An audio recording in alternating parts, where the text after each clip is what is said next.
Hello everybody, welcome to Mathematics with Mr. Lacoria. Today we'll be covering geometry of 2D shapes, and this is a worked out example of exercises. I'm going to go through you first. I need to apologize because I recorded the whole video and afterwards I forgot to click save, so therefore there will be no animation or annotations in the video. It's just me talking and explaining what is going on. So the question here was determine the unknown angles in the following diagrams. In the first diagram 1.1, we have to determine A, and A is in triangle ABC. And if you look closely there, you will see that AB is equal to AC is equal to BC, and therefore it is called an AB or BC right here is equal to AC. So therefore we have an isosceles triangle, and then we know of an isosceles, the property of an isosceles triangle is that the base angles are the same. Now they give us that angle B is 44, and therefore we know that angle A would also be 44. Then the triangle ACD, we need to determine B and C. Remember, this stuff is not drawn to scale, so it is not a representation. However, they indicate by using these lines there and there to show to us whether lines are equal or not. So if you note there, they also indicated that AC is equal to AD, although it doesn't look like that. So therefore we can say that that is another isosceles triangle. And we say that that must be B, must be 88, and that must be 88. Because if you look at this angle right here, angle B is the exterior angle of the triangle BAC. So I said 44 right there, the opposite interior angle plus the other opposite interior triangle B is equal to the sum of those two is equal to the exterior angle right here. And that's how I got 88. And because this is a isosceles triangle, both these angles should be 88. And C we get from all you looking at triangle ACD, and the property of a triangle is that sum of the interior triangles is equal to 180, and that is how we got 180 minus 179. And there's the reason, sum of interior angles. I also added that the base of the base angles of an isosceles triangle. Now here in 1.2 they ask us to determine all the angles and also the exterior angles. Now this is fairly simple, because if you look closely you will see you have a triangle with three of the same sides, and that triangle we call an equilateral triangle, and all the sides are the same. But more important to note is that the equilateral triangles angles are always going to be all 60, because it's the 180 divided by 3, and which equals to 60. So that means D right here, angle D is equal to 60, angle F is equal to 60, and also angle E right there is also equal to 60.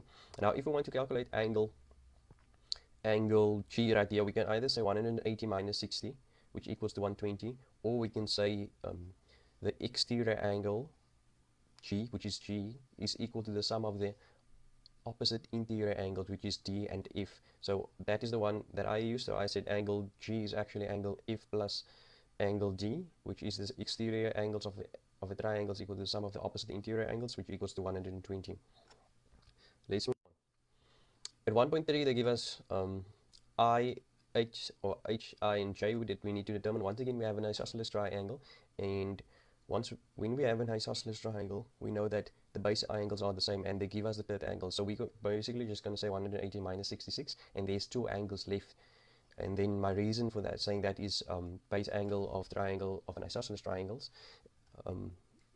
So 180 minus 66 is 114 divided by 2, which equals to 57. Now I is 57, and also H is also 57. It's the same calculation that we did there. Now if you look at J can be determined. J is also an isosceles triangle. But now J is, the base of J is angle A and angle ADB. So that angle right there is the two bases, angle J and angle DB. But here, assuming that AC is a straight line, we can say that the exterior angle, because this line extends from B, it extends until C, we can say the exterior angle right here, which is 57, is equal to the sum of the opposite interior angles. So it means this angle right there and this angle right there. And because those j is equal to this, it's automatically going to give you 57. This is a little bit of a higher order question, and you need to do a lot of practice for you to take note of these kind of questions. But the more you practice, the more you will get used to it, and also with the doing of it. Number 1.5, they ask, we need to determine x and y. It's fairly simple. Once again, we have an isosceles triangle, and we know of one isosceles triangles that our base angles are the same. So I said 180 minus 100 equals divided by 2, because these two are the same, although it's indicated like that. I can calculate that x is equal to 40 and y would also be equal to 40, and the base of the isosceles triangles would be my reason. 1.6. I need to go to 1.6 now. So yeah, this is actually a fun one. It looks difficult, but if you start from using what you know, all the stuff that you know, if you only look at this triangle now, triangle YWX, you will see you have two angles and you need to determine the third triangle. So you can say triangle A is just 180 minus 58 minus 66, which equals to 56. And my reason there is simple. One of the first stuff that you learn from triangles is that the sum of interior angles of a triangle adds up to 180. Then angle B is the angle right here. Now I have 58 and I have 66. It's given to me. I didn't even have to go look for that. But now I've also calculated. So we can use 58 as well here if we want to. So we can say 100, assuming that ux is a straight line, assuming that 188 minus 180 minus 58 is going to equal to 120. However, I did it on the other way because I already worked out A. So I said now angle B is equal to 56 plus 66. So it's that 66 right A plus that 56. And why I say that is because it's the exterior angles of a triangle. The exterior angle of a triangle is equal to the sum of the opposite interior angles. And then I got 122. Angle C is this angle right here. Angle C, if you look closely, the line YX is parallel to line WV. So when you see parallel lines, it's easy to sometimes just go to the answer straight away, because you can use the fun method of corresponding co-interior or alternating angles. And here we have alternating angles right there. So I can say angle X right here is equal to angle Z to angle C, which is 66.